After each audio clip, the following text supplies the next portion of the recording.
Accessibility Confident Employers, ACE. My name is Dave Anderson. I'm a 45-year-old white male with a shaved head, glasses, a short beard, and blue eyes.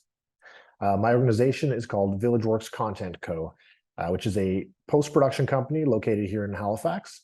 VillageWorks Content Co. is basically includes Village Sound, which is an audio post-production facility that was founded in 2004, as well as Artifactory Content Company, which is an animation company that was founded in 2019.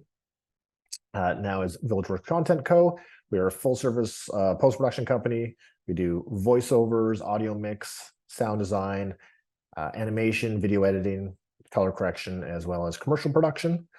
I am the president of the company, but I'm also a producer. So the majority of my role is to produce jobs, run them through from the beginning to the end, casting talent, arranging with our creative team to get the job produced.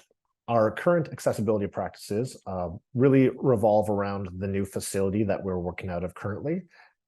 It's a new purpose-built studio that's really a renovation of an older building that we've been working out of for 20 years. So for the last 2 decades, we're working out of an old Halifax townhouse, which had a lot of steps, a lot of stairs, a lot of inaccessible obstacles as part of the structure itself. Very old, 100-year-old building. Over the last 2 years, we've moved into another facility while we were renovating this facility, and made some accessible changes in that building to try to improve our game.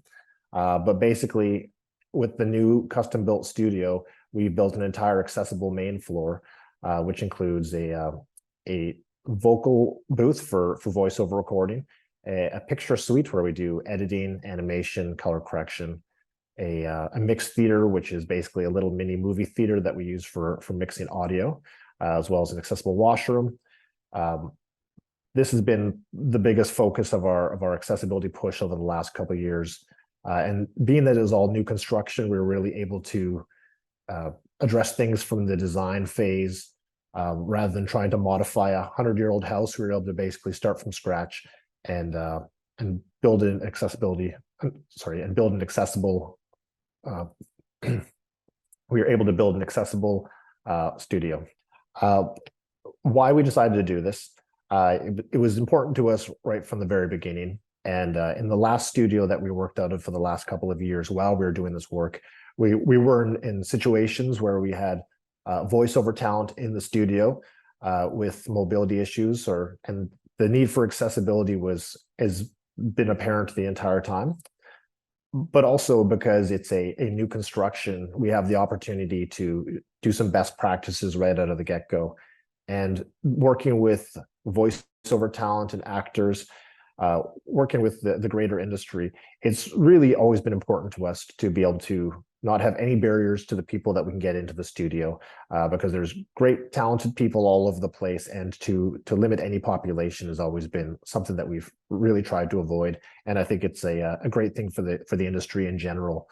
It's still pretty early in terms of our accessible facility to really gauge the full effect that it's going to have on the industry and on the clients and the voiceover talent that we get into the studio. But we've had a lot of people through the studio over the last few weeks, and the feedback has been very exceptional. And there is one story which I keep on thinking about, which is essentially one of the advertising agencies in the city came through, and they did have one of their employees who's in a wheelchair. And the very first thing they said when they came into the studio was, "Wow, this is so amazing that this employee can finally come to a recording session," because for the years that he's worked at the advertising agency, he's never actually been able to go to a recording session, because quite often recording studios have a lot of steps and barriers.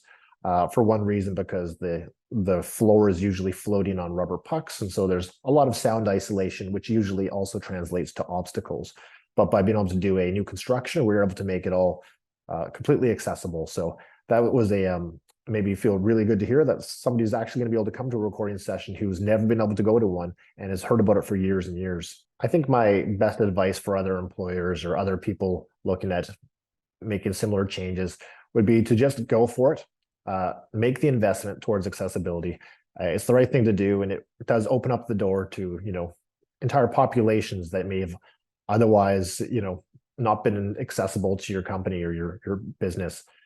I think another piece of advice that I would give is, look into funding options for receiving different funding from the government or different organizations. It's not something that we did, but something that I probably would have done if I thought about it again. But it really was just an obvious choice to go the accessible route. We did it right from the conception of the idea, and it wasn't really something that we even considered too heavily. But that would be my number one advice is just to do it, whether you're a business to business operation or business to the general public. I think it will open up doors that you maybe didn't even realize were there. Accessibility Confident Employers is a project of Sea Change Collab. Visit us www.sechangecolab.com. Funded by the Government of Canada. Financé par le gouvernement du Canada.